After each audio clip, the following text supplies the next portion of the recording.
好，咁啊，大哥今日咧嚟到呢個單位咧就入場啦。咁啊，見到而家咧就個牆身咧就要鏟嘅，係啦。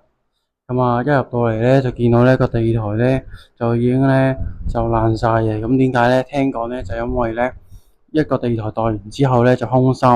係啦。咁啊，跟住咧就房署啲人咧就唔知房協定房署啦。就會處理翻嘅，係啦，就唔使我哋處理嘅，咁所以咧佢就將呢啲空心嘅咧就打起晒佢咁樣咯，之後就入翻嚟頭咁樣咯，係啦，咁啊我哋咧就唔理佢噶啦，咁啊一入嚟咧就鏟牆，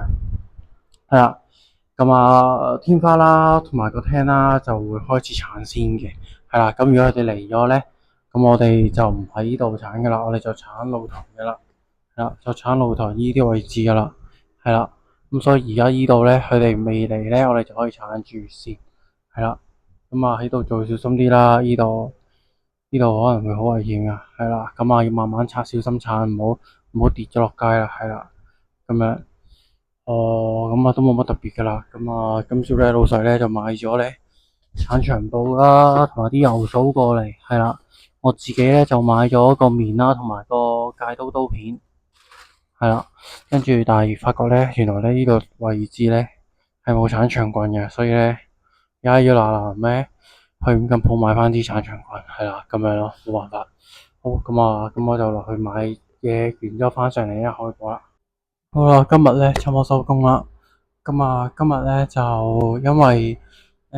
有其他師傅喺度當緊個地台嘅關係啦，咁所以咧出面咧仲冇乜點做過嘅。係啦，咁啊，純粹一朝早咧，佢哋未嚟嘅時候咧，就鏟咗嗰邊天花同埋嗰邊牆身。咁之後佢哋嚟咗咧，佢哋就要開始咧，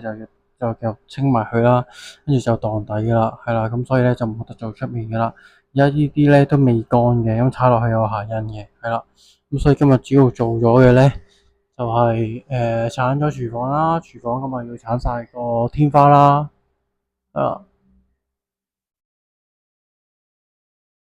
呢度。咁啊，呢度個一條震喺度嘅，都鏟埋噶啦，係啦，跟住就鏟咗露台啦。咁其實佢露台咧，其實咧係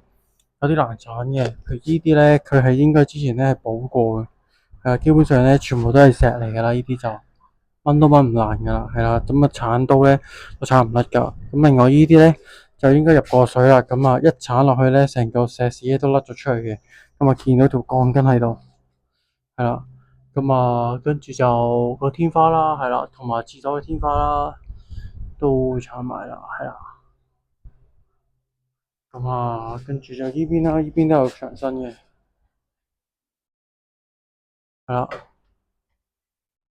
咁啊，嗰邊咧，呢度咧就冇鏟噶啦，咁啊，因為呢度咧之後應該要裝窗，同埋呢度咧暫時鏟咧就好危險，就冇帶安全帶，係啦，有安全帶咧之後先再做埋佢啦，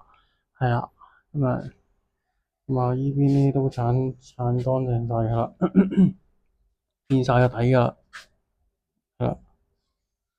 好啦，咁啊，廁所入邊係啦，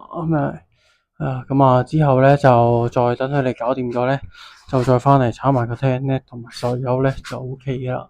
好，今日係咁多，拜拜。